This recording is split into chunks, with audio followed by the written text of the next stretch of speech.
नमस्कार दोस्तों, आप सभी का देहरादून स्टडी पॉइंट में स्वागत है और मैं हूं मोहित सिंह रावत। यहाँ पे दोस्तों आज के इस लेक्चर में जो हम डिस्कस कर रहे हैं वह है एसएससी, यूकेएसएससी, चाहे हम बात करें यूपीएसएससी या एचएसएससी या फिर हम बात करें रेलवे का। इन सभी का जो नॉर्मलाइजेशन का जो फॉर्मूला है उसे कैसे सोल्व किया जाता है, आसान भाषा में आपको समझाने की कोशिश करेंगे और डिटेल से समझाएंगे। तो वीडियो को लास्ट तक देखें, यहाँ पे आप सभी का समझ आ जाएगा कि जैसे एमआईजे का मतलब क्या हुआ, एमटीआई का मतलब क्या हुआ, एमआईजे का मतलब क्या हुआ और एमक्यूजी या फिर एमक्यूजी जो बार है इसका मतलब क्या हुआ। तो इन सभी पॉइंट को यहाँ पे डिस्कस करेंगे। स्टैंडर्ड डेविएशन को सोल्व कैसे किया जाता है वह भी हम यहाँ पे डिस्कस करेंगे।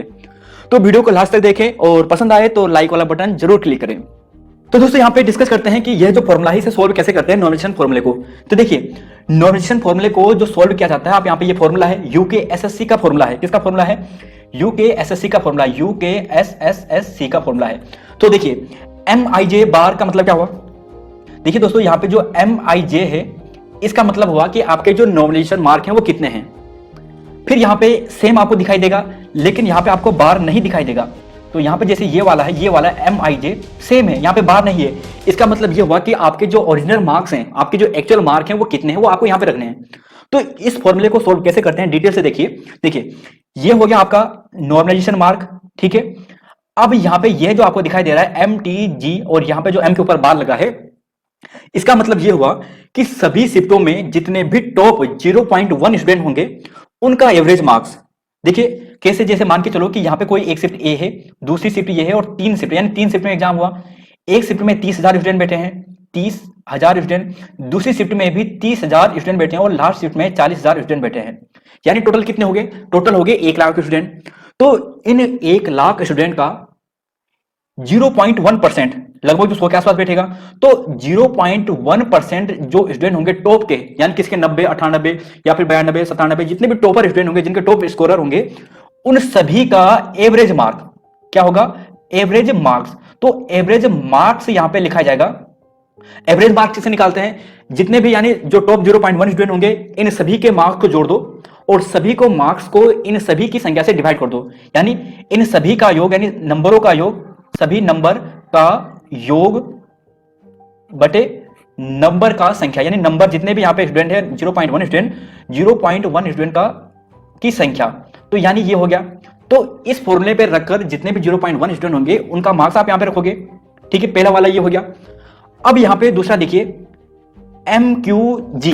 एमक्यूजी देखिए एमक्यूजी का मतलब क्या हुआ? एमक्यूजी का मतलब हुआ माध्य, यानी जितने भी स्टूडेंट है सबसे पहले उनका माध्य यानी मीन प्लस स्टैंडर्ड डेविएशन यानी मानक विचलन।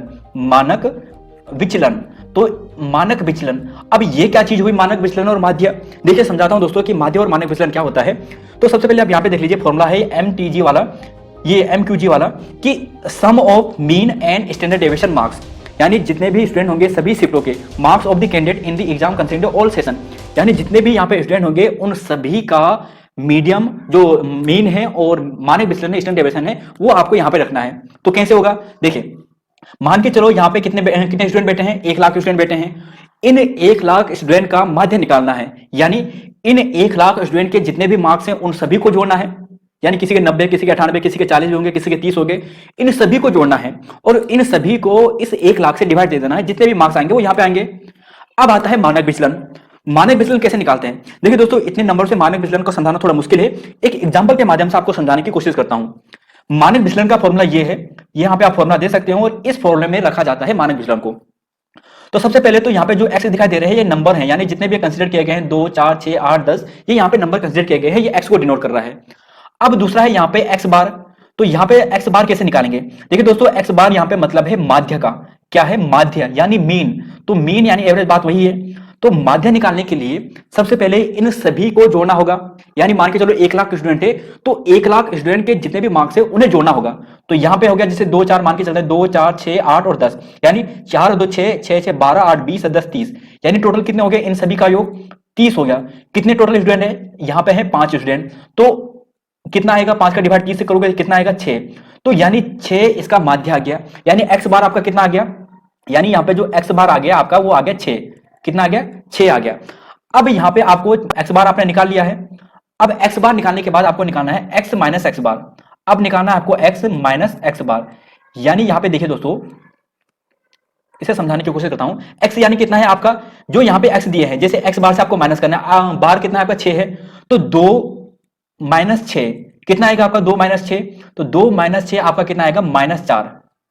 ऐसे 4 माइनस 2 6, 4 माइनस 6 बराबर कितना आएगा, ये आएगा आपका, अगर आप इसे माइनस करोगे तो कितना आएगा, ये आएगा आपका -2, फिर 6 में से 6 आएगा यानी 0 आएगा, फिर यानी +2 और सबसे नीचे आएगा +4। ठीक है, तो ये नंबर आपने निकाल लिया है यहाँ पे x माइनस एक्स बार। अब यहाँ पे बोल रहा है कि x माइनस एक्स बार का भी स्क्वायर करना है, तो फिर आपको यहाँ पे स्क्वायर भी करना पड़ेगा x माइनस एक्स बार। तो ये फॉर्मूला है दोस्तों, सॉफ्टवेयर करता है, इसलिए ह्यूमन के बस की बात नहीं है कि इतने नंबरों का कैलकुलेशन कर पाए।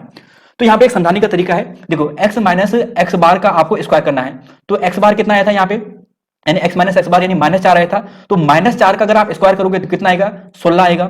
2 का -2 का स्क्वायर करोगे तो 4 आएगा, 0 का स्क्वायर 0, +2 का स्क्वायर कितना आएगा 4, और +4 का स्क्वायर कितना आएगा 16।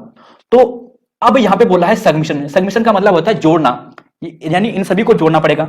तो सगमिशन का मतलब होता है इन सभी को जोड़ना पड़ेगा, तो इन सभी को जोड़ोगे कितना आएगा, यानी ये आएगा 16 4 20, 16 4 20 यानी टोटल 40 आ गया। तो यानी सगमिशन x माइनस एक्स बार का स्क्वायर बराबर कितना आ गया, ये आ गया दोस्तों 40। तो यहां तक ये आ गया।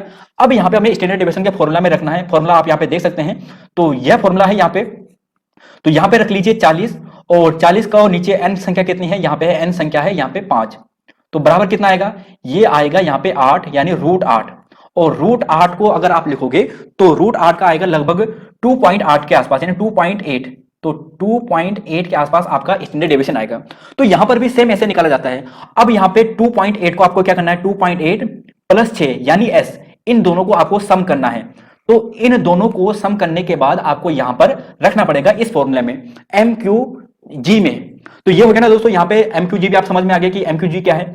तो MQG यानी सम ऑफ द मीन, यानी जितना भी आपका मीडियम आया है, माध्य आया है और स्टैंडर्ड डेविएशन आया है, उनको जोड़ना है सभी शिफ्टों के।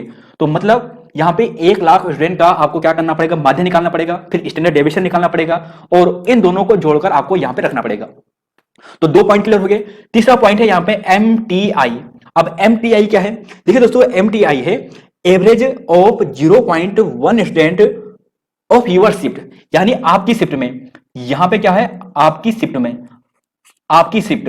अब देखिए दोस्तों, आपकी शिफ्ट की बात करेंगे, आपकी शिफ्ट में 0.1% जो टॉप स्टूडेंट होंगे, आपकी शिफ्ट मान के चलो कि 30,000 स्टूडेंट थे, तो 30,000 का जो 0.1% होगा, उन सभी के मार्क्स का आपको क्या लिखने हैं, यहां पे एवरेज मार्क्स लिखने हैं उन सभी को, यानी 0.30 का अगर 0.1 करोगे तो जितना भी आएगा, 30 के आसपास जितना भी आएगा, उन सभी को आपको जोड़ना है, और उन सभी का फिर एवरेज जोड़कर उसका उसी नंबर से डिवाइड दे देना, और आपका एवरेज मार्क्स आ जाएगा।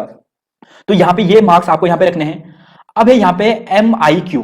MIQ का मतलब हो गया, अब MIQ का मतलब हो गया सेम यहाँ पे हो गया, लेकिन यहाँ पे होगा average marks of all shift.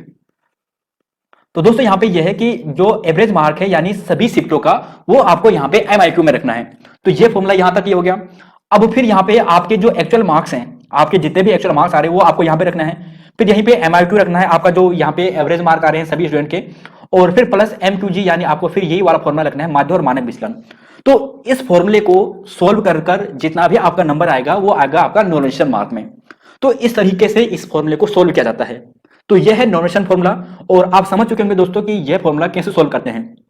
इसे ह्यूमन सोल्व नहीं कर पाएगा, क्योंकि काउंटिंग क्या होगी, 1 लाख होगी, 10,000 होगी, 20,000 होगी, 50,000 की होगी, तो एक का ही आप पहले स्क्वायर करोगे फिर उसका रूट करोगे, पॉसिबल नहीं है, ये सॉफ्टवेयर ही कर पाएगा। तो दोस्तों यहाँ पे ये था नॉर्मलाइजेशन मार्क का फॉर्मूला कैसे सोल्व किया जाता है। और यहाँ पे एक बात लास्ट में कहूंगा दोस्तों कि जो नॉर्मलाइजेशन होता है ना, यह डिपेंड करता है आपकी किस्मत पर। 70% ये आपकी किस्मत पर डिपेंड करता है कि आपकी किस्मत कैसी है, बाकी 30% आपकी मेहनत पर डिपेंड करता है कि आपकी मेहनत कैसी है। 70% किस्मत पर डिपेंड करेगा कि आपके साथ कैसे स्टूडेंट बैठे हैं, और उनके नंबर आपके नंबर से कैसे, कितने कम है, कितने ज्यादा हैं, तो ये 70% इस पर डिपेंड करता है। 30% इन केस डिपेंड करता है कि आप बहुत अच्छे नंबर ला जाएं, यानी आप 90+ ला जाएं, 80+ ला जाएं, उस स्थिति की बात है। नहीं तो मैक्सिमम क्या होगा कि 70% आपकी किस्मत पर ही फैक्टर है। किस्मत आपकी अच्छी हुई तो आपका सिलेक्शन के चांस बढ़ जाएंगे, और नहीं हुआ तो आपके सिलेक्शन के चांस से कम कर देगा। तो इस पर मत सोचना दोस्तों कि आपकी शिफ्ट टफ थी, आपकी शिफ्ट सरल थी। ये डिपेंड करता है कि आपकी शिफ्ट में कैसे स्टूडेंट बैठे थे, उन्होंने कैसा यहाँ पे एग्जाम दिया है, उस पर डिपेंड करता है नॉर्मलाइजेशन। हो सकता है सरल क्वेश्चन है तब भी उनके मार्क्स बढ़ गए, और टफ क्वेश्चन है उनके मार्क्स तब भी कम हो गए। तो दोस्तों यही होता है, और नोटिफिकेशन केवल डिपेंड करता है किस्मत पर, और बहुत कम है आपकी मेहनत पर। तो धन्यवाद दोस्तों, मिलते हैं आपको नई वीडियो में। चैनल पे नए हो जैसे कि पहले कहा था, सब्सक्राइब कर लीजिए, और बहुत भी अच्छा कंटेंट आपको मिलेगा, पीडीएफ के साथ आपको मिलेगा। तो धन्यवाद। जय हिंद दोस्तों, जय उत्तराखंड, जय देवभूमि।